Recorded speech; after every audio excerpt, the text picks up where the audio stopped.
नमस्कार साथियों, कैसे हैं आप सभी। मुझे उम्मीद है बहुत बेहतरीन होंगे और बहुत बेहतरीन आपकी तैयारी चल रही होगी।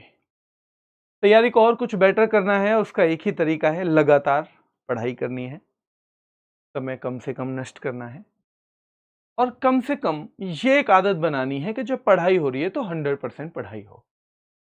ऐसा नहीं है हमने सामने किताब भी रखी हुई है, लेकिन पढ़ाई जो है वो केवल दूसरों को दिखाने के लिए की जा रही हो। पढ़ाई का एक सबसे बेहतरीन नियम है कि आप जब लगो तो 100% अपना उसमें दो। जब नहीं लग रहे हो तो कोई बात नहीं, खेल रहे हो तो खेल लो, टीवी देख रहे हो, फिल्म देख रहे हो तो देख लो फिल्म। लेकिन जिस टाइम आप किताबों के पास हो, जिस टाइम आप क्लास के साथ हो, उस टाइम केवल आप वहीं रहने चाहिए। पढ़ाई अपने आप बेहतर होती हुई चली जाएगी। चलिए शुरू कर देते हैं। हम अवार्ड्स पढ़ रहे हैं और अवार्ड्स 5-6 क्लास तो लेते हैं भाई कम से कम। और आज हम पढ़ेंगे एक रेमन मैग्सेसे अवार्ड। क्या नाम है इसका? Ramon Magsaysay award. अब ये रेमन मैग्सेसे अवार्ड जो है, जैसे अल्फ्रेड नोबेल के नाम पे नोबेल अवार्ड शुरू किए गए, नोबेल प्राइज शुरू किए गए, वैसे ही रेमन मैग्सेसे नाम के व्यक्ति हैं। ठीक है, किस लिए बेटा? तो रेमन मैग्सेसे नाम के एक व्यक्ति थे और ये कहां के थे? तो भाई ये फिलीपाइंस यानी फिलीपींस के फॉर्मर प्रेसिडेंट रहे हैं।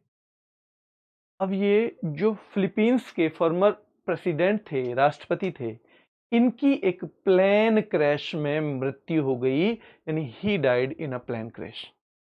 प्लेन क्रैश में जब वो मृत्यु हो गई तो भाई उनको कैसे जिंदा रखा जाए।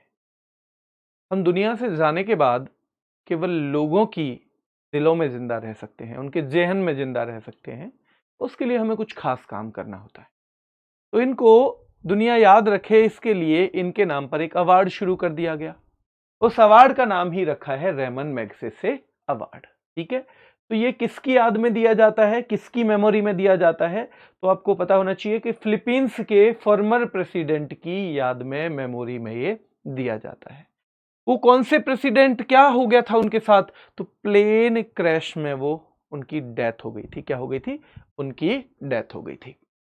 ठीक है, चलिए, तो इनको स्टैब्लिश किया गया था अप्रैल 1957 में, यानी कि इनकी स्थापना अप्रैल 1957 में हुई है ना। और ये पहली बार जो दिए गए, तो फर्स्ट टाइम इनको दिया गया था 1958 में। कब? 1958 में। यहां से सवाल बनता है, पहली बार ये कब दिए गए? 1958 में। मैं अगर आपसे पूछूं तो नोबेल पहली बार कब दिए गए? जल्दी से बताओ मुझे, नोबेल फर्स्ट टाइम कब दिए गए थे? नोबेल फर्स्ट टाइम कब दिए गए थे? जल्दी से मुझे बताइए। तो पहली बार दिया गया था 1958 में। नोबेल पहली बार कब दिए गए थे? तो नोबेल पहली बार ये आपको बताना है। ठीक है, आगे चले। पहले कितने क्षेत्रों में? 6 क्षेत्रों में दिए जाते थे ये, यानी ये भी 6 क्षेत्रों में दिए गए हैं एक लंबे समय तक। पहले 5 क्षेत्रों में, फिर 6 हुए, यानी नोबेल की तरह इसमें भी चेंज आया। और अभी इनमें सिस्टम में कुछ बदलाव हो गया है। अभी सिस्टम में कुछ बदलाव, वो भी मैं आपको बताऊंगा। लेकिन उससे पहले साथियों का जवाब आ रहा है कि भैया नोबेल पहली बार कब दिए गए? 1901 में। हालांकि एक दो साथी भारत रत्न से कंफ्यूज हो गया है। जैसे हमारी छोटी बहन सुनैना है, उन्होंने 1954 लिख दिया। बेटा 1954 में भारत रत्न शुरू हुआ था। And we are talking about Nobel prize. हम किसकी बात कर रहे हैं? We are talking about Nobel prize which was first time given in 1901। 1901 में पहली बार नोबेल दिया गया था। ठीक है, चलिए, तो यहां पे पहली बार 1958 में, इसको स्टैब्लिश हालांकि 1957 में ही कर दिया था। 6 क्षेत्रों में दिए जाते हैं, कई बार ये पूछ लेता है, हालांकि अभी बदलाव है, मैं आगे बताऊंगा। यहां से सवाल बनता है, इसको नोबेल ऑफ एशिया या एशियाज नोबेल भी कहते हैं। अच्छा, इसे नोबेल ऑफ एशिया भी कहते हैं। हाँ जी, इसे एशिया का नोबेल भी कहा जाता है। उसकी प्राइज मनी है $50,000। क्या है? $50,000। ठीक है, $50,000, इसको नोबेल ऑफ एशिया भी कहा जाता है। और ये कब दिए जाते हैं? तो कब दिए, तो देखो कभी भी जा सकते हैं, लेकिन मेन चीज है अनाउंसमेंट इनका हर साल। अनाउंसमेंट ये दे तो कभी भी देते हैं, कभी कभी, जरूरी नहीं है इसी दिन दे। तो इसका मेनली अगर ये पूछा जाए अनाउंसमेंट या कब दिए जाते हैं, सवाल दोनों तरीके से पूछ लिया जाता है। 31 अगस्त को। कब? 31 अगस्त को बेटा, 31 अगस्त को। खुशमीन कौर कह रही है सर स्टैटिक जीके कब तक चलेगी, एक बार बता दें। खुशमीन बेटा, अगर आप ऐसा चाहते हैं कि हम जल्दी से सिलेबस खत्म करवा दें तो हम जल्दी से करवा देंगे। अगर आप लोगों को ये नहीं ठीक लग रहा है कि भैया आपकी क्लास हमारे साथ लगातार क्यों चले, तो जल्दी करवा देंगे, ठीक है, जल्दी करवा देंगे। अब जल्दी स्पीड से शुरू कर देंगे। देखो अब मैं आपको एक चीज बता दूं, पहले तो कल सैटरडे है क्या? कल सैटरडे है बताओ? पर क्योंकि अभी आपको पर्याप्त छुट्टियां मिल चुकी हैं, वैसे आपकी मंडे टू फ्राइडे क्लास होती है, पर कल आपकी क्लास होगी, तो आपको कल क्लास में आना है, ठीक है। कल क्लास होगी आपकी, क्योंकि आपकी पहले ही होली के वजह से छुट्टियां हो चुकी हैं। और जिन्होंने ना ली हो, जो हमारी एक जनगणना वाली क्लास है वो YouTube पे मैंने ली थी 3 तारीख को, होली से जस्ट पहले दिन, तो वो आप ले लेना, ठीक है, वो आप ले लेना।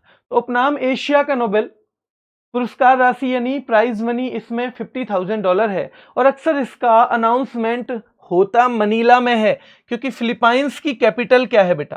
फिलीपाइंस की कैपिटल है मनीला। क्या है? फिलीपाइंस की कैपिटल है मनीला, ठीक है, ध्यान रखना है, क्या है? मनीला है। क्लियर है?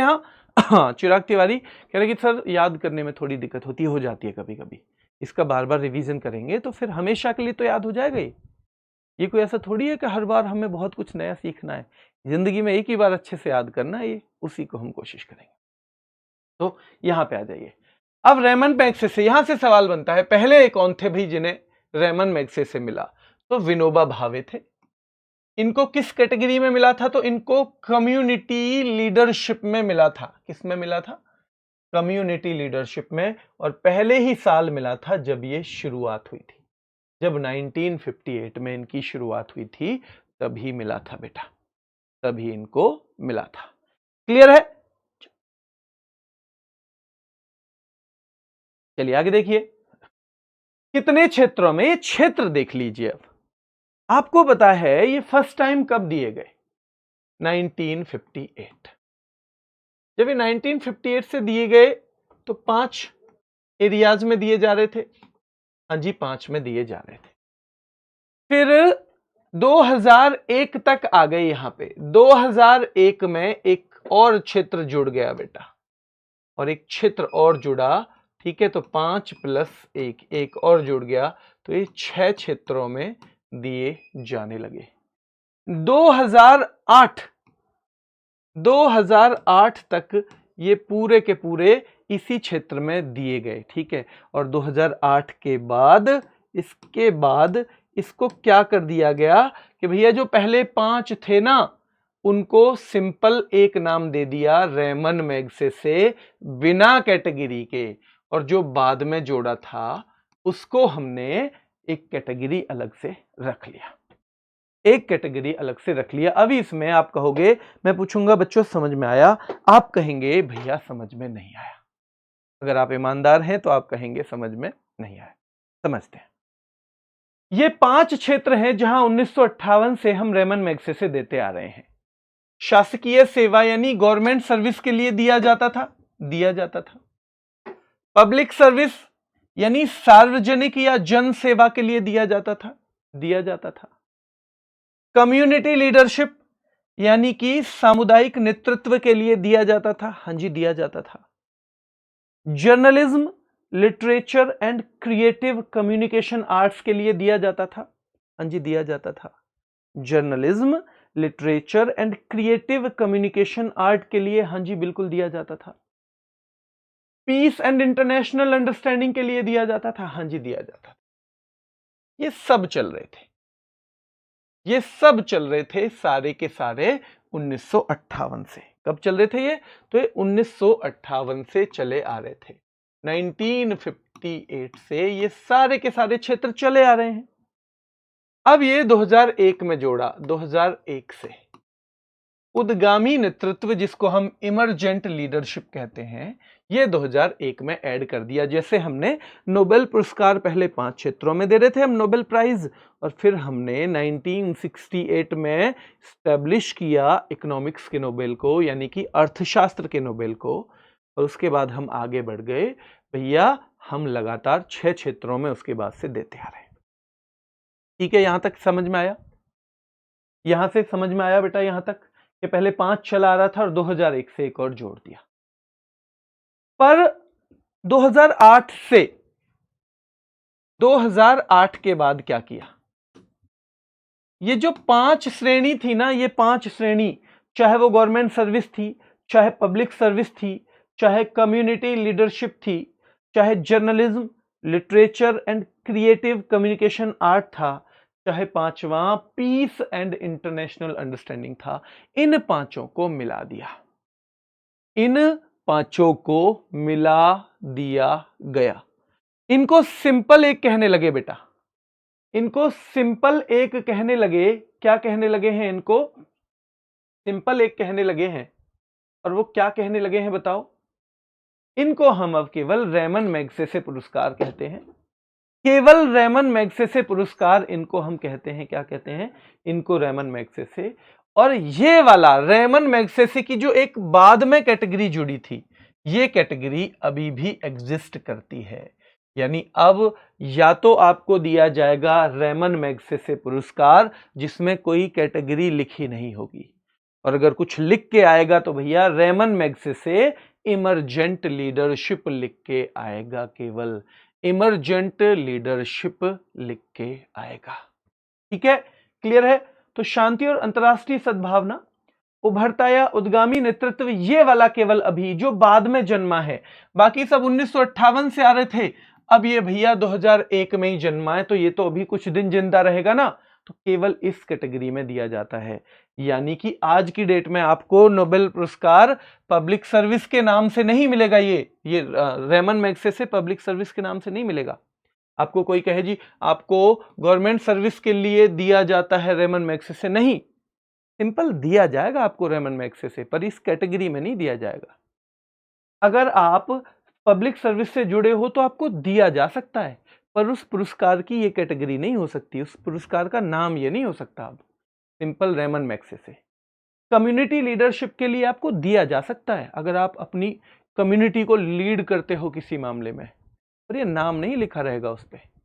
अगर नाम लिखाएगा या तो केवल आएगा रेमन मैग्सेसे प्राइज, या फिर भैया रेमन मैग्सेसे इमर्जेंट लीडरशिप, केवल ये।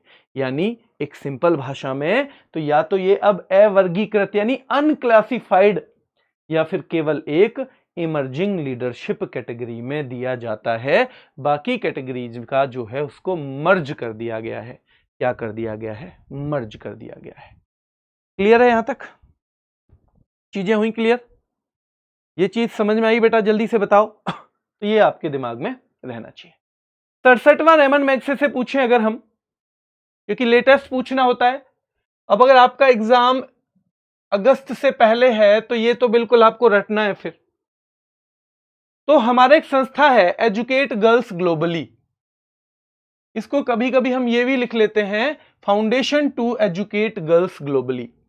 ये एनजीओ है। एनजीओ का मतलब है बेटा एक गवर्नमेंट का नहीं है, ये भी लिखा जाता है foundation to educate girls globally.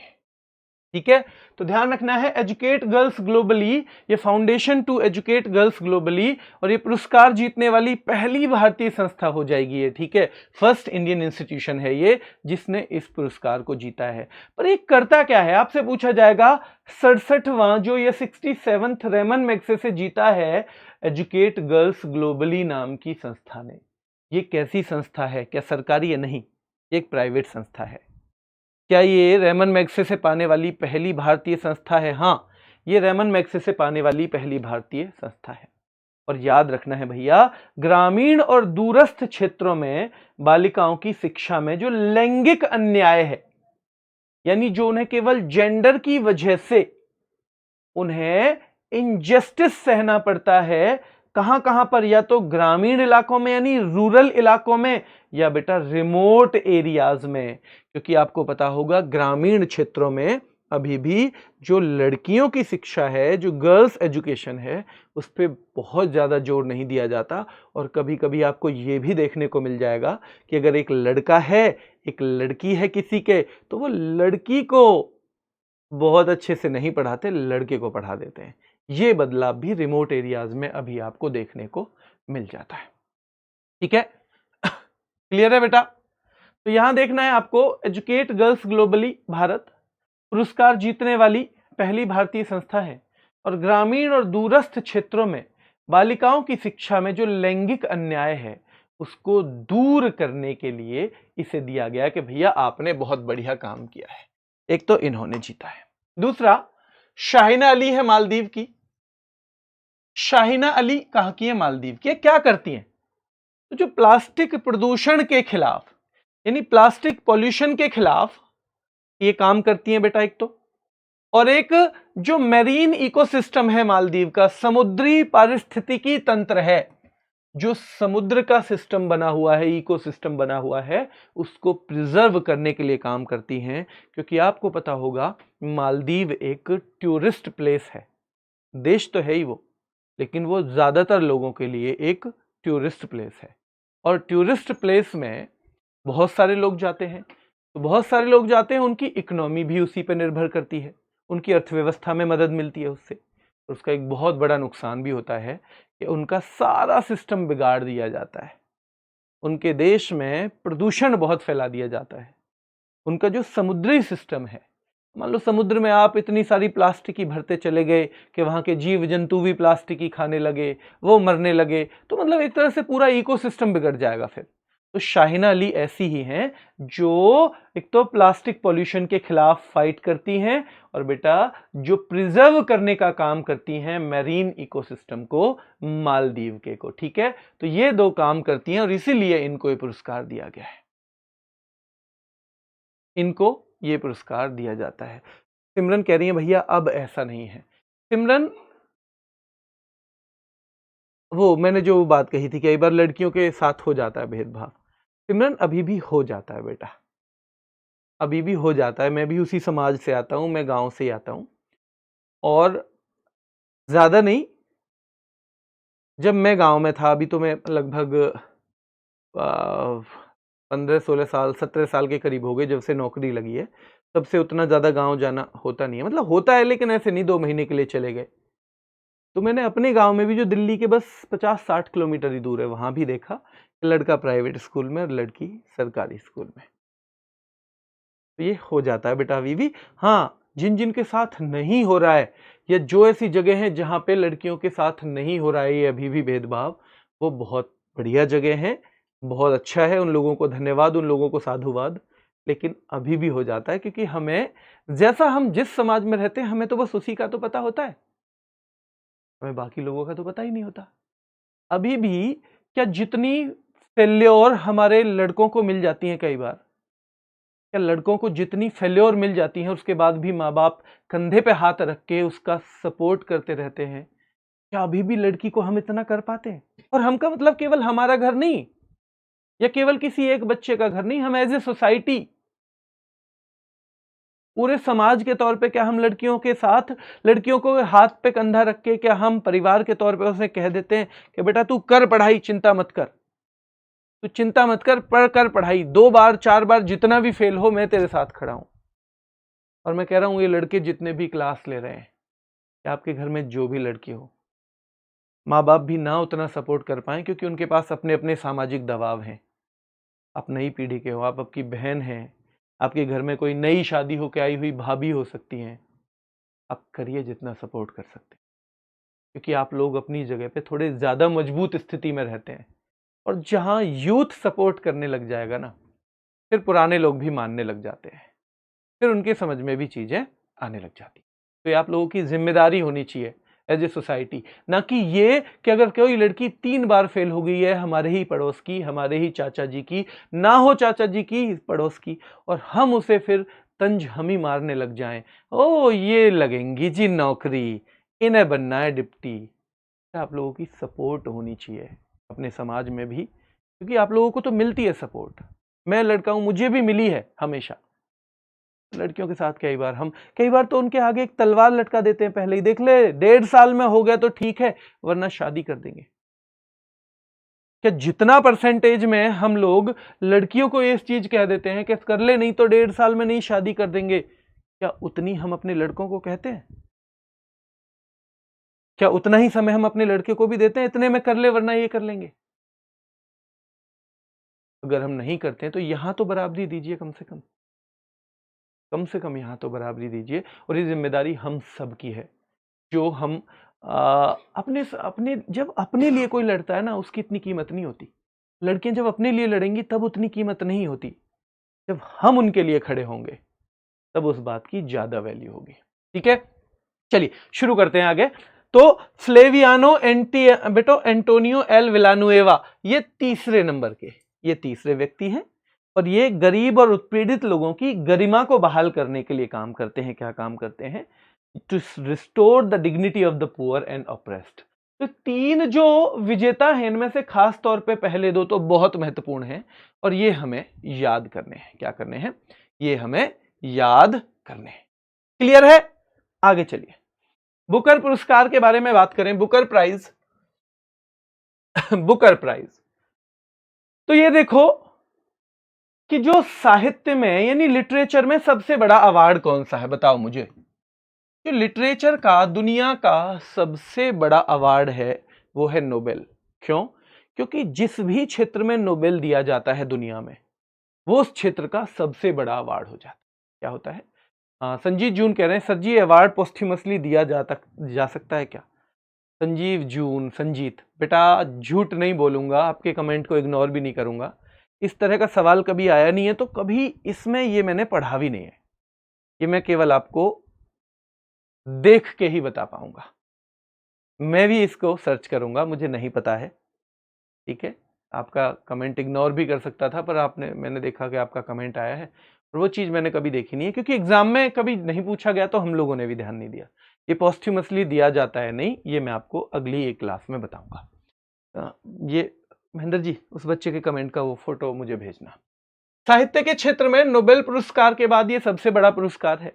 यानी कि साहित्य में जिस भी क्षेत्र में नोबेल दिया जाता है, जिस भी क्षेत्र में नोबेल दिया जाता है, तो नोबेल उस क्षेत्र का सबसे बड़ा हो जाता है। यानी जो नोबेल मिल गया ना उस क्षेत्र में, फिजिक्स में दिया जाता है तो दुनिया में सबसे बड़ा फिजिक्स का, केमिस्ट्री में दिया जाता है तो दुनिया में सबसे बड़ा केमिस्ट्री का है, पीस दिया जाता है तो दुनिया में सबसे बड़ा पीस का भी वही है, लिटरेचर का भी वही है, इकोनॉमिक्स का भी वही है, मेडिसिन का भी वही है। पर उसके बाद दूसरे नंबर पे अगर हम लिटरेचर की बात करें, लिटरेचर की अगर हम बात करें तो ध्यान रखना है दूसरे नंबर पे ये बुकर पुरस्कार आता है। इसको हम मैन बुकर भी कहते हैं। क्या कहते हैं? हम इसको मैन बुकर भी कहते हैं। ये एक ही बात है। तो मैन बुकर या बुकर, ये 2 पुरस्कार नहीं है, ये एक ही पुरस्कार है। ठीक है, तो ये किसमें दिया जाता है? लिटरेचर में नोबेल के बाद सबसे बड़ा। इसको कब शुरू किया गया? तो इसको स्टैब्लिश किया गया था, ये स्टार्ट हुआ था 1969 में। कब? 1969 में। और ये किस पुस्तक को दिया जाता है? जो बुक पब्लिश हुई हो इंग्लिश में, इंग्लिश भाषा की ओरिजिनल बुक। अगर कोई किताब ओरिजिनली अंग्रेजी में लिखी गई है, किस में लिखी गई है? अंग्रेजी में लिखी गई है। अगर कोई किताब, ध्यान रखना है, अंग्रेजी में लिखी गई है तो उसको ये दिया जाता है। अंग्रेजी में प्रकाशित पुस्तक को ये दिया जाता है। और नोबेल के बाद लिटरेचर का सेकंड बिगेस्ट अवार्ड है बेटा। और कब दिया जाता है? तो हर साल दिया जाता है, क्योंकि कई पुरस्कार आपको ऐसे भी देखने को मिलेंगे जो एवरी ईयर नहीं दिए जाते। जैसे मैंने कल भारत रत्न पढ़ाया, क्या वो एवरी ईयर दिया जाते हैं? क्या एवरी ईयर दिए जाते हैं बेटा? तो जो आप बोर्ड पे लिखा रहे हैं, क्या वो नोट कर सकते हैं? बेटा मर्जी आपकी, जो अगर आप नोट्स बना रहे हो तो फिर वो लिखो आप, और नहीं तो ये आपकी पीडीएफ में जाता है, ये आपका पूरा का पूरा पीडीएफ में लिखा हुआ जाता है। तो अवार्ड जो है एवरी ईयर दिए जाते हैं। ये 2013 तक इसमें एक सिस्टम था कि ये कॉमनवेल्थ जो कंट्री है वो, एक आयरलैंड कंट्री है वो, और जिम्बाब्वे जो है उसी के लेखकों को यानी राइटर्स को दिया जाता था, उसी के ऑथर्स को दिया जाता था। पर 2014 से वर्ल्ड के किसी भी अंग्रेजी में पब्लिश पुस्तक यानी उपन्यास को ये दिया जाता है। तो 2013 तक एक अलग सिस्टम था, 14 से अब ये कहीं के को भी दिया जा सकता है। और अगर 13 की बात होती तो या तो वो आदमी वहां से होना चाहिए जो हमारे कॉमनवेल्थ कंट्री हैं, जैसे अभी हमारे पास कॉमनवेल्थ में 56 कंट्री हैं। कितने हैं? 56। या वो आयरलैंड का होना चाहिए था या जिम्बाब्वे का, यानी कि कम से कम या तो कॉमनवेल्थ का हो या 2 देश हैं उनमें से हो, तो उसको दिया जा सकता था। पर 2014 में आए, हम याद कैसे करें? तो मोदी जी आ गए जी 2014 में पीएम। वो बोले यार तुम भी बहुत कंजूस हो अंग्रेज, किसी भी ये दे दो यार, इंडिया वहां ही काय को दे रहे हो आप, इन 5 मतलब इन लोगों को ही क्यों दे रहे हो, केवल कॉमनवेल्थ वालों को, इनको किसी को भी दे दो यार, ठीक है, पुरस्कार है बढ़िया, जो भी लिखे वहां के को दे दो। अगर कोई ब्राजील का अच्छा लिख रहा है तो उसे देने में क्या बुराई है? तो भैया इन्होंने मान ली बात, और 2014 से विश्व के किसी भी अंग्रेजी में पब्लिश नोवेल को ये दिया जाता है। अब हमेशा पहले विजेता बहुत महत्वपूर्ण होते हैं, जैसे पीएच न्यूबे। पीएच न्यूबे को दिया गया। जैसे मैं आपसे पूछूं भारत रत्न सबसे पहला किसे दिया गया था, बताओ? भारत रत्न सबसे पहले आपको पता है कब दिया गया था? 1954 में। और ये किसको दिया गया था? क्योंकि पहला ही ये भी 1954 में। वैसे ही फर्स्ट बुकर या मैन बुकर दिया गया था पीएच न्यूबे को।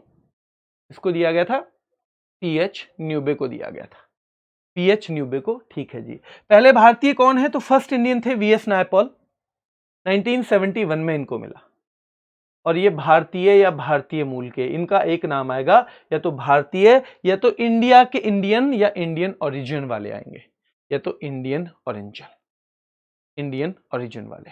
ठीक है, क्लियर है? तो ये भारत रत्न पहली बार 1954 में किनको दिया गया था? 3 लोगों को, doctor S Radhakrishnan, CV Raman, और बेटा तीसरे कौन थे? सी राजगोपालाचारी। इन 3 लोगों को दिया गया था। ठीक है, चलिए बहुत बढ़िया। तो 2024 की विजेता और 25 की, क्योंकि एसएससी के एग्जाम की तैयारी कर रहे हो, 2 बार का पूछ लेता है ये। तो सबसे पहले तो लेटेस्ट देखो, 2025 में विनर हैं डेविड सिजेले। डेविड सिजेले 2025 के विनर हैं।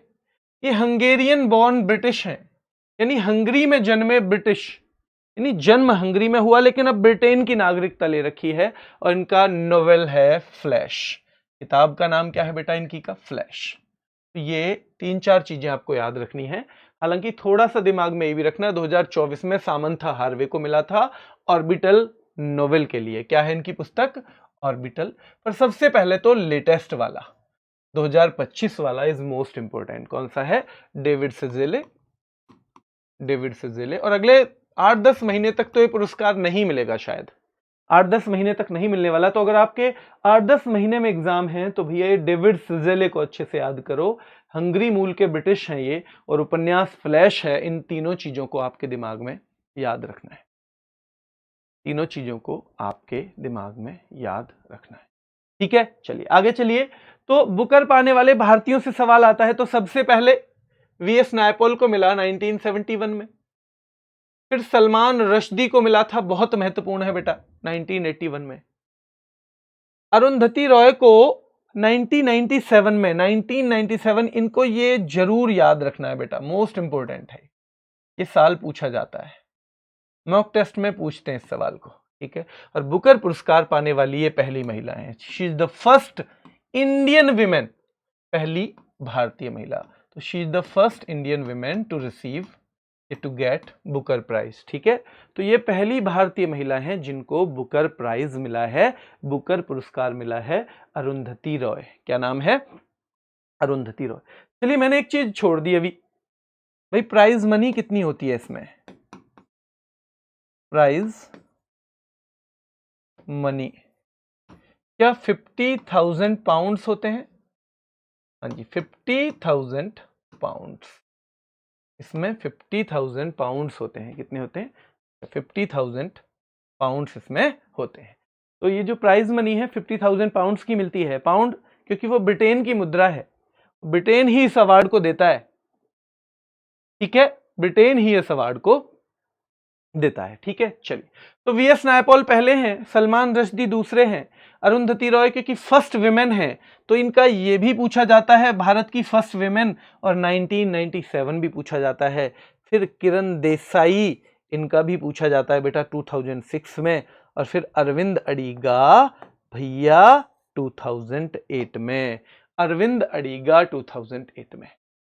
इन्हें फ्री स्टेट के लिए मिला था वीएस नायपॉल को, मिडनाइट्स चिल्ड्रन के लिए मिला था सलमान रश्दी को, the God of small things के लिए मिला था किसको, अरुंधति रॉय को, द इनहेरिटेंस ऑफ लॉस के लिए मिला था किरण देसाई को, और द व्हाइट टाइगर के लिए मिला था अरविंद अडिगा को। और आपको ये सारे लेखक याद रखने हैं, इस पुस्तक को किसने लिखा है, इसको किसने लिखा है, इसको किसने लिखा है, आपको ये सारा याद करना है, वरना तो हो जाएगी गड़बड़।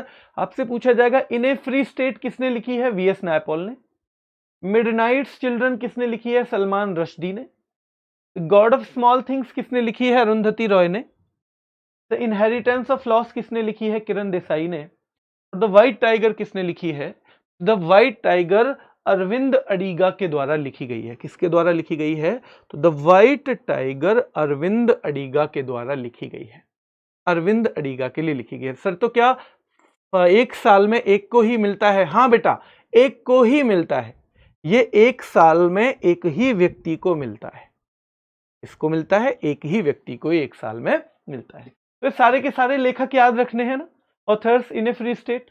अब इनकी यहीं पे इसको कंप्लीट कर दें, टेबल को याद करो। वीएस नायपॉल को क्या 1971 में मिला था, अच्छा वीएस नायपॉल को 1971 में। अब ये और बता दो आप, नोबेल कब मिला था इनको, वीएस नायपॉल को नोबेल कब मिला था, नोबेल भी तो मिला है इनको, इनको नोबेल कब मिला है, जल्दी बताओ, साहित्य का नोबेल कब मिला है, ये आपके दिमाग में होना चाहिए। सलमान रश्दी को 1981 में मिला है मिडनाइट्स चिल्ड्रन के लिए। अरुंधति रॉय बहुत महत्वपूर्ण है, 1997 1997 बेटा 1997। किरण देसाई को 2006 में मिला है, और अरविंद अडिगा को 2008 में, अरविंद अडिगा को ये 2008 में मिला है। क्या मिला है, अरविंद अडिगा को 2008 में। गीतांजलि को जो मिला है बेटा that is a different award, है ना, वो बिल्कुल अलग है अवार्ड, और हम उसे अभी पढ़ेंगे बेटा। 60,000 पाउंड वो गलती से चला गया होगा मिस प्रिंट में, 50,000 पाउंड ही है दोनों में। एक टाइम पे 60,000 पाउंड एक दिया जाता था, पर अभी नहीं है, अभी फिलहाल दोनों का सेम है। कुछ टाइम के लिए किया था, वो कुछ टाइम के लिए किया था, पर फिलहाल आपको याद रखना है ये बहुत बढ़िया। सारे बच्चों का जवाब है 2001 2001 2001। बहुत शानदार बेटा, बहुत शानदार। तो आपको ये पता होना चाहिए कि भैया ये हमने देख लिया, इनको 2001 में मिला है वीएस नायपॉल को साहित्य का नोबेल। तो हमने नोबेल की एक थोड़ी सी हिस्ट्री जो पढ़ी है उसे 1 मिनट के अंदर रिवाइज करें। आंख बंद करो सारे के सारे और कोशिश करो रिवाइज करने की मेरे साथ। हमने पहले पढ़ा था कि बुकर अवार्ड, जो बुकर प्राइज है उसको क्या मान बुकर भी कहते हैं, हाँ जी कहते हैं। क्या ये 2013 तक केवल राष्ट्रमंडल यानी कॉमनवेल्थ कंट्री जो है जिम्बाब्वे और आयरलैंड के लेखकों को दिया जा रहा था, हाँ जी ये उन्हीं को दिया जा रहा था। अच्छा 2014 में देखो वो हाँ सबके लिए कर दिया, हाँ जी। ये हिंदी की किताब को देते हैं क्या, नहीं नहीं भाई, केवल अंग्रेजी की पुस्तक को जो ओरिजिनली इंग्लिश में ही पब्लिश हुई थी। क्या हुई थी, ओरिजिनली इंग्लिश में ही पब्लिश हुई थी। इसमें राशि कितनी है, तो भैया 50,000 पाउंड है। कितनी है, 50,000 पाउंड है। फर्स्ट टाइम कब दिया गया था, 1970 में, क्या नहीं 1969 में दिया गया था, 1969 में, हाँ जी। और हर साल 3-4 लोगों को देता है क्या, नहीं नहीं, हर साल एक ही व्यक्ति को दिया जाता है। सबसे पहले भारतीय कौन थे, तो भारतीय थे वीएस नायपॉल 1971 में। अच्छा दूसरे भारतीय कौन थे, तो भैया वो थे वो हमारे मिडनाइट चिल्ड्रन वाले सलमान रश्दी। तो पहली भारतीय महिला कौन थी, तो अरुंधति रॉय थी 1997 में। अच्छा तो कितनी भारतीय महिलाओं को मिला है, दूसरी को भी मिल चुका है, हाँ जी, किरण देसाई को 2006 में, और 2008 में मिला है ये किनको, व्हाइट टाइगर के लिए अरविंद अडिगा को। तो इस सारा का सारा हमने पढ़ लिया, और थोड़ी देर हमारी आंखों को क्या मिल गया, आराम भी मिल गया। तो जब मैं कहा करूं ना आंख बंद कर लो, तो कर लिया करो, उसका नुकसान कुछ नहीं है। मतलब उस टाइम पे आपको स्क्रीन से कोई मतलब नहीं है, थोड़ा सा रेस्ट भी आपको मिल जाएगा। ठीक है, जिन्होंने आंख बंद की थी और रेस्ट मिला हो एक बार थम्स अप करेंगे, आगे बढ़ेंगे। चलिए, अब दूसरा पुरस्कार आ गया। अब दूसरा पुरस्कार, ये दूसरा पुरस्कार है बेटा, ये वो नहीं है। इसमें एक शब्द जुड़ा हुआ है, इंटरनेशनल। इंटरनेशनल, अंतरराष्ट्रीय बुकर पुरस्कार या बुकर अंतरराष्ट्रीय पुरस्कार, कैसे भी लिखाएगा, अंग्रेजी में रहेगा इंटरनेशनल बुकर प्राइज। भैया इस इंटरनेशनल का क्या मतलब है? ये जो पुरस्कार है किसी भी भाषा की पुस्तक को दिया जाता है, किसी भी भाषा की। अच्छा, तो वो और उसमें एक ही महत्वपूर्ण अंतर है। ठीक है, उसमें और इसमें एक ही महत्वपूर्ण अंतर है कि वो जो है ना, केवल उस किताब को दिया जाता है, बुकर या मैन बुकर, जो अंग्रेजी में ही लिखी हो, ओरिजिनली जो अंग्रेजी में लिखी गई हो, ओरिजिनली जो अंग्रेजी में लिखी गई है। ठीक है, अच्छा जी, ठीक है। अच्छा, तो मतलब फिर हिंदी में लिख दी मान लो मैंने, तो अंग्रेजों को तो समझ में ही नहीं आएगी मैंने कैसी किताब लिखी। तो किसी भी भाषा की पुस्तक, लेकिन उसका अनुवाद अंग्रेजी में हो गया हो, लेकिन उसका ट्रांसलेशन यानी कि वो अंग्रेजी में ट्रांसलेट कर दी गई हो, अंग्रेजी में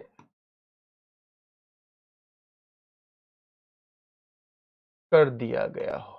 ठीक है, कर दिया गया हो। तो किसी भी भाषा की पुस्तक, लेकिन उसका जो ट्रांसलेशन है वो अंग्रेजी में कर दिया गया हो। ठीक है, अंग्रेजी में कर दिया गया। पहले पुरस्कार 2 साल में एक बार दिए जाते थे, वंस इन 2 ईयर्स। पहले कैसे दिए जाते थे? तो they were given once in 2 years, लेकिन 2015 से ये हर साल दिए जा रहे हैं, एवरी ईयर दिए जा रहे हैं। क्या दिए जा रहे हैं? Every year. अच्छा, एक अंतर ये भी आ गया इसमें, जैसे मैंने कहा था जो बुकर है, अगर मैं उससे तुलना करूं, वो 1969 में शुरू हुआ था, और ये जो Booker international was started in 2005 बेटा। ठीक है, चलिए, पहले पुरस्कार 2 साल में एक बार, ये वंस इन 2 ईयर्स दिए जाते थे, लेकिन 2015 से ये एवरी ईयर दिए जा रहे हैं। ये 2015 की जगह कभी कभी 2016 भी आ जाएगा, 2016 से। कैसे? क्योंकि देखो 2005 से फिर 7 में दिया गया, फिर 9 में दिया गया, फिर 11 में दिया गया, फिर 13 में, फिर 15 में। तो लोग मानते हैं जी 15 तक तो हम वैसे ही आ रहे थे, 15 के बाद 16 से ही तो हर साल दिया जाना शुरू हुआ। तो ये 16 या 15 में से आपको एक मिलेगा, कंफ्यूज मत होना, है ना। चलिए, पहले प्राप्तकर्ता इस्माइल कादरी थे, जैसे पीएच न्यूबे थे। ठीक है, अब इसका नाम अंग्रेजी वाले बच्चों के लिए ऐसे मिलेगा, ये मैं आज चेंज करूंगा। ठीक है, इस्माइल कादरी, एक बार देख लेता हूं, इसका फोटो ले लेता हूं भाई, क्योंकि ये वाला नाम मैं भूल गया, पिछले बार भी मैंने चेंज करने की सोची थी। इस्माइल कादरी नॉर्मल जो स्पेलिंग है ना, वो वाला ही नहीं है, इस्माइल कादरे या कादरे ऐसे लिखाएगा अंग्रेजी वाले बच्चों के लिए। तो पहले प्राप्त करता है हिंदी में तो इस्माइल या इस्माइल दोनों तरह से आता है, ये है, और पहले रिसिपिएंट है ये, तो यानी 2005 में इनको दिया गया होगा। अब हम भारत के विनर्स पे आएंगे, क्योंकि हमारे लिए तो ज्यादा महत्वपूर्ण कौन है, जो भारत की तरफ से जीते हैं। तो भारत के विनर इसमें सबसे पहले गीतांजलि श्री हैं।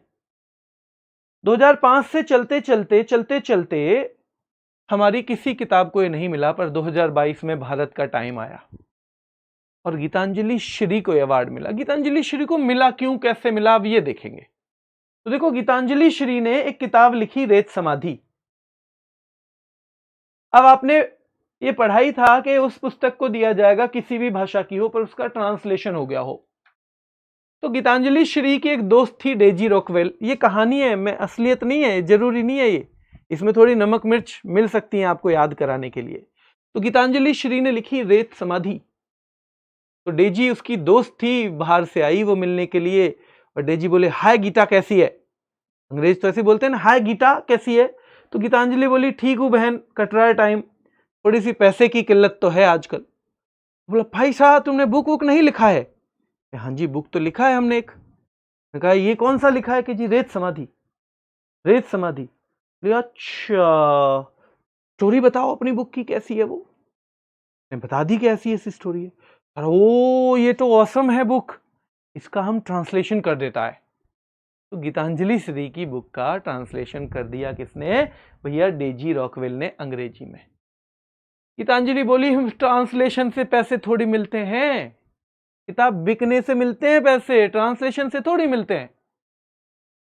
बोली हाँ ट्रांसलेशन से भी मिलते हैं, अभी तुम्हें पता नहीं है। तो उन्होंने लिख दी और भैया वहां जाके बता दिया कि हमारी भी एक किताब है, इसे भी देख लो, क्या पता ये तुम्हारे स्टैंडर्ड के हिसाब से हो और तुम हमें इस अवार्ड के लिए चुन लो। तो उस किताब को वहां कसौटी पे परखा गया। ठीक है, एक बीच में और चीज हो गई थी। गीतांजलि कह रही थी अरे तेरा दिमाग खराब है, तू काहे को इतनी मेहनत कर रही है। तू कह रही है जी अवार्ड मिलेगा, अवार्ड मिलेगा तो तू काहे को मेहनत कर रही है, तू अपना कोई और काम कर, तू अपना ड्यूटी व्यूटी ज्वाइन कर ले। तो वो बोली अरे इसमें मेरा भी फायदा है। क्या फायदा है कि अगर ये अवार्ड हमारी बुक जीत गई तो इसमें पता है 50,000 पाउंड मिलते हैं और 50 में से 25 इसको मिलते हैं जिसने किताब लिखी है और 25 इसको मिलते हैं जिसने किताब का ट्रांसलेशन किया है। क्योंकि अगर लेखक को नहीं दोगे तो भैया ओरिजिनल तो किताब उसी की है, और अगर ट्रांसलेटर को नहीं दोगे तो अगर वो ट्रांसलेट ना करे तो फिर तो अवार्ड मिलना ही नहीं था, क्योंकि वो तो अंग्रेजी की पुस्तक को ही मिलता है। इसलिए दोनों में 25,000 बांटा जाता है। तो गीतांजलि श्री ने अगर समझ में आ गई हो तो एक थम्स अप चाहूंगा आपसे। एक किताब लिखी रेत समाधि, रेत समाधि का अनुवाद कर दिया डेजी ने, जो कि गीता की दोस्त थी। डेजी ने इसका अवार्ड किए जब वो किया तो इसका नाम हो गया द टॉम ऑफ सैंड। अंग्रेजी में भी इसका जो टाइटल है उसका भी भैया चेंज करना पड़ा, द टॉम ऑफ सैंड। और इसको मिला है अवार्ड भैया पुस्तक को, और अवार्ड में मिलते हैं 50,000 पाउंड, 50,000 पाउंड, जिसमें से 25,000 लेखक को, 25,000 लेखक को यानी राइटर को, ऑथर को, और 25,000 ट्रांसलेटर को। तो भैया दोनों ठीक ठाक पैसे मिल गए और किल्लत गीता की पैसों वाली हो गई खत्म। गीता की किल्लत पैसों वाली हो गई खत्म।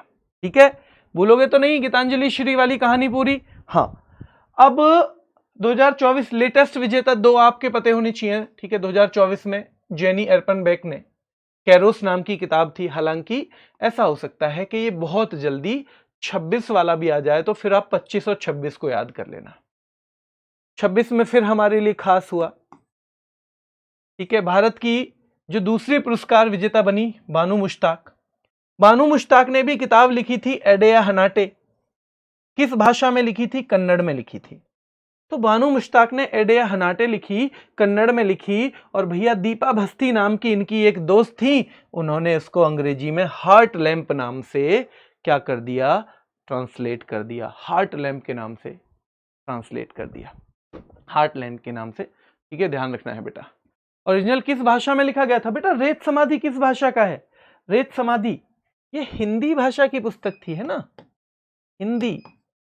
रेत समाधि तो आपको नाम से ही पता चल रहा होगा, हिंदी भाषा की ये पुस्तक थी। ठीक है, और इसको अंग्रेजी में द टॉम ऑफ सैंड के नाम से कर दिया गया ट्रांसलेट। ऐसे ही 2025 में बानू मुश्ताक, 2025 में पुस्तक का नाम एडेया हनाटे था। दीपा भस्ती नाम की इनकी भी दोस्त है, उन्होंने हार्ट लैंप नाम से इस पुस्तक को बदल दिया कन्नड़ से अंग्रेजी में, और इनको भी अवार्ड मिला बुकर इंटरनेशनल 2025। तो हमारे पास बुकर या मान बुकर जीतने वाले 5 हैं और बुकर इंटरनेशनल जीतने वाले 2 हैं। जहां हमारा बुकर या मान बुकर अवार्ड 5 में से 3 पुरुष हैं, 2 महिलाएं हैं, वहीं इंटरनेशनल बुकर में केवल और केवल 2 महिलाएं ही आज तक यानी विजेता रही हैं, विनर रही हैं, विनर रही हैं बेटा। ठीक है, यहां तक क्लियर है? इन दोनों अवार्ड में कोई कंफ्यूजन अब आपको?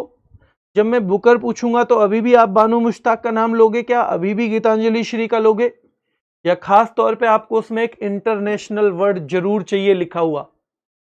अगर उसमें इंटरनेशनल वर्ड ना लिखा हो तो फिर आप बुकर अवार्ड नहीं दे सकते उसको, ठीक है।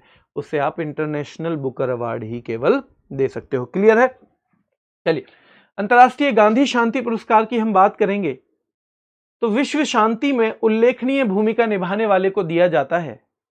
इसकी शुरुआत पूछी जाती है गांधी पीस प्राइज की या गांधी पीस अवार्ड की या प्राइज की नाम से आएगा। तो शुरुआत हुई 1995 में और ये 125th बर्थ एनिवर्सरी थी गांधी जी की, ठीक है। 125th जो बर्थ एनिवर्सरी थी गांधी जी की, उस पर इसे डिक्लेयर किया गया 1995 में। और इसकी जो प्राइज मनी है वो 1 करोड़ रुपए है। ये भारत के किसी भी अवार्ड में दी जाने वाली सबसे ज्यादा प्राइज मनी है, सबसे ज्यादा प्राइज मनी है, ठीक है। क्लियर है? चलिए, 2020 में ये इसके 2 लेटेस्ट विनर 2020 के शेख मुजीबुर रहमान है और 2021 के हैं गीता प्रेस गोरखपुर। गीता प्रेस गोरखपुर, और गीता प्रेस गोरखपुर की स्थापना अगर आपसे पूछी जाए तो 1923। ये गीता प्रेस गोरखपुर की स्थापना है। कभी आप अवार्ड की स्थापना देख लो, ठीक है। तो पिछले 2 विनर जो हैं शेख मुजीबुर रहमान 2020 के लिए, 21 के लिए गीता प्रेस गोरखपुर। यही 2 अवार्ड आपको भी लेटेस्ट याद करने हैं। फिर सबसे पहले वाला पूछा जाता है जूलियस नायरेरे। जब ये 1995 में शुरू हुआ तो सबसे पहले किसे दिया गया? तो it was given to Julius Nyerere. And who was Julius Nyerere? He was the first president of Tanzania. कौन थे वो? तो तंजानिया के फर्स्ट प्रेसिडेंट थे अगर हम जूलियस नायरेरे की बात करें। इनको पहला दिया गया तो सीधी सी बात है, कब दिया गया होगा? 1995 में दिया गया होगा। कब दिया गया होगा? 1995 में, ठीक है। तो 2021 में गीता प्रेस गोरखपुर, 2020 के विजेता हैं शेख मुजीबुर रहमान। फर्स्ट रेसिपिएंट इसके हैं जूलियस नायरेरे, 1995 में फर्स्ट प्रेसिडेंट ऑफ तंजानिया। और पहले भारतीय पूछे जाएं तो बाबा आमटे। पहली भारतीय संस्था ऑब्लिक व्यक्ति करके आए। तो देखो, सबसे पहले जब ये किसी भारतीय को दिया गया था तो वो आदमी नहीं था, इंस्टीट्यूट था, इंस्टीट्यूशन था रामकृष्ण मिशन 1998 में। ये किसको दिया गया था? रामकृष्ण मिशन को दिया गया था 1998 में। तो पहला भारतीय संस्थान रामकृष्ण मिशन था जिसको 1998 में दिया गया था, ठीक है। लेकिन पहली बार अगर किसी व्यक्ति की बात करेंगे तो ही वॉज बाबा आमटे, जिनका नाम था मुरलीधर देवीदास आमटे, और इनको 1999 में दिया गया था। 1999 में दिया गया था। क्लियर है? चलिए फिर से देखो, 2020 के विजेता है शेख मुजीबुर रहमान, 21 का गीता प्रेस गोरखपुर। फर्स्ट जो रेसिपिएंट हैं इसके गांधी पीस प्राइज के तो जूलियस नायरेरे 1995 में फर्स्ट प्रेसिडेंट ऑफ तंजानिया रहे हैं। जो फर्स्ट इंडियन पर्सन है तो बाबा आमटे हैं, मुरलीधर देवीदास आमटे भी इनको बोलते हैं। पहला भारतीय संस्थान रामकृष्ण मिशन है। और कुछ और विजेता देख लो, 1998 में रामकृष्ण मिशन, नेल्सन मंडेला को 2000 में।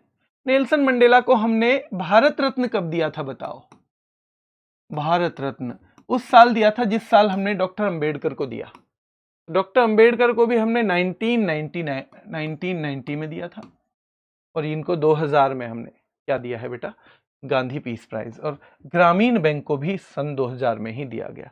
भारतीय अंतरिक्ष अनुसंधान संगठन इसरो महत्वपूर्ण विजेता है हमारा, 2014 में दिया गया। इसरो की स्थापना जानते हो आप कब हुई थी?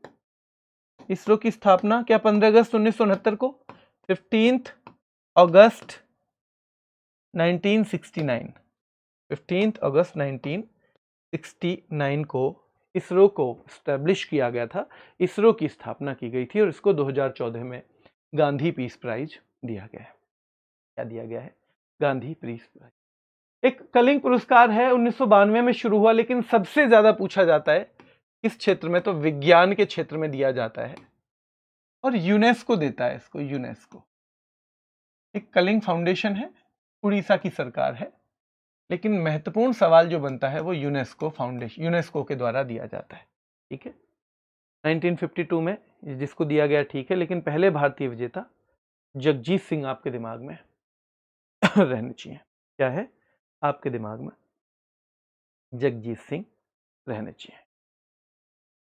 चलो लास्ट आज का पुरस्कार देख लेते हैं, फिर कल से शुरू करेंगे। तो आज का लास्ट पुरस्कार है दादा साहब फाल्के पुरस्कार। भारतीय सिनेमा जगत का सबसे बड़ा है, जैसे दुनिया में जो सिनेमा का सबसे बड़ा है वो ऑस्कर है। क्या है? ऑस्कर है बेटा, दुनिया में सबसे बड़ा। तो भारतीय सिनेमा जगत का सबसे बड़ा पुरस्कार है ये। इसकी शुरुआत 1969 में हुई थी। अच्छा, 1969 में तो बुकर की भी हुई थी, बुकर की भी। अब भैया बुकर की भी जो शुरुआत है वो 1969 में हुई थी, और 1969 में पहली बार ये जिसको दिया गया उनका नाम था देविका रानी रोरिक। देविका रानी रोरिक इसकी फर्स्ट रेसिपिएंट है और फर्स्ट लेडी रेसिपिएंट भी हैं, फर्स्ट विमेन रेसिपिएंट भी हैं। ठीक है, तो देविका रानी रोरिक को ये पहली बार 1969 में जब दिया गया तो पहली विजेता बन गई, यानी कि पहला ही इन्हें एक महिला को मिला। तो फिर पहला पुरुष पूछना पड़ेगा अलग से। तो फर्स्ट मैन थे वीरेंद्र नाथ सरकार, अगले ही साल जिनको मिला है। तो अगर पहली बार किसी पुरुष को मिला होता ना, तो नॉर्मली हम याद करते हैं ना पहली महिला कौन थी इसे पाने वाली, जैसे हम कांग्रेस अध्यक्ष पढ़ते हैं, फिर ये नहीं पढ़ते क्या कि पहली महिला कांग्रेस अध्यक्ष कौन थी, उसी तरह से ये पढ़ना भी जरूरी है। तो भारतीय सिनेमा जगत का सबसे बड़ा पुरस्कार है दादा साहब फाल्के पुरस्कार। शुरुआत 1969 में हुई। देविका रानी रोरिक पहली महिला भी हैं, और पहले पुरुष इसके हो जाएंगे वीरेंद्र नाथ सरकार। फिर लास्ट में 2-3 आपको दिमाग में रखने हैं। 50वां दादा साहब फाल्के पुरस्कार 2018 के लिए बेटा अमिताभ बच्चन को मिला था, क्योंकि खास है 50 नंबर, इसलिए महत्वपूर्ण हो गया। ठीक है, 54वां 2022 के लिए मिथुन चक्रवर्ती को, और भाई 55वां दादा साहब फाल्के पुरस्कार 2023 के लिए मोहनलाल को। ये दोनों भी महत्वपूर्ण हैं। ये इन सालों के लिए दिए गए हैं, लेकिन ये दिए 2-2 साल बाद जाते हैं। जैसे 2022 में नहीं, ये 2024 में दिया गया है, 2024 में दिया गया। जो मिथुन को दिया गया ना 2024 में, लगभग 2 साल बाद दिए जाते हैं। और ये 55वां मोहनलाल को 2025 में दिया गया। पर आपसे पूछेगा कब के लिए, कब के लिए दिया गया है, कब दिया गया है ये नहीं पूछेगा आपसे। भैया 2023 के लिए दिया गया है 2025 में। अब 2026 में जब दिया जाएगा तो वो 2024 के लिए दिया जाएगा, 2024 के लिए दिया जाएगा। तो जो अभी करंट इसके विनर हैं सबसे लेटेस्ट, तो ही इज मोहनलाल। उनका नंबर है 55वां, 55th। ठीक है, मोहनलाल, और ये साउथ के हैं। कहाँ के हैं? साउथ के हैं। तो अभी के लिए इतना ही रखेंगे। कल क्लास होगी, आपको याद रखना है, क्योंकि आप पहले ही बहुत आराम कर चुके हो। ठीक है, जो किसी वजह से कल क्लास ना ले पाए तो परसों ले लेना, परसों ना ले पाए तो परसों शाम ले लेना, लेकिन कल क्लास होगी, अपने टाइम पे ही होगी, 1 PM ही होगी, और आपको क्लास लेनी है। ठीक है, क्योंकि आप पहले ही छुट्टी काफ़ी हो चुकी है, अब नहीं होगी। और हाँ, वैसे भी एक दिन अगले बुधवार में मेरी गागर में सागर है UPSI के लिए, तो हो सकता है उस दिन आपकी वैसे ही क्लास डिस्टर्ब हो जाए।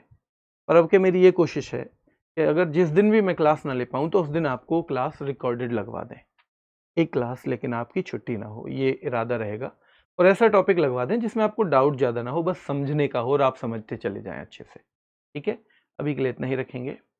यूट्यूब पे कैसे खोजेंगे? तो जनगणना बाई सोनवीर सर ऐसे डाल दो, जनगणना या सेंसस बाई सोनवीर सर, अपने आप मिल जाएगा बेटा। अभी के लिए इतना ही, फिर मुलाकात करेंगे। धन्यवाद।